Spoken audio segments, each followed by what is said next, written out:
போர் நிறுத்தம் அறிவித்தும் தாக்குதல்கள் தொடர்கின்றன. மத்திய கிழக்கில் என்ன நடக்கிறது? லெபனான் தற்காலிக போர் நிறுத்தத்தில் சேருமா?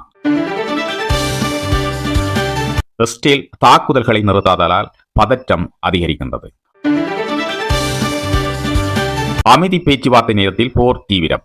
இஸ்ரேல் மற்றும் ஹெஸ்புல்லா புதிய திருப்பம். போர் நிறுத்தம் இருக்கின்றதா இல்லையா? இஸ்ரேல் ஈரான் இடையேயான குழப்பமான நிலை.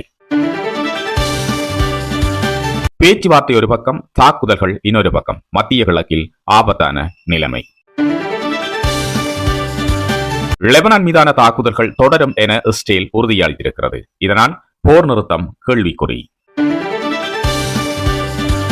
உலகம் அமைதியை எதிர்பார்க்கும் இந்த நேரத்தில் புதிய தாக்குதல்கள். சூழ்நிலை மோசமடைகிறது. ஸ்ட்ரெய்ட் ஆஃப் ஹார்மஸ் முதல் பேக்ரூட் வரை பதட்டம். இந்த போர் எங்கே முடிய போகின்றது? இவை இன்றைய உலக செய்திகளின் தலைப்புகள்.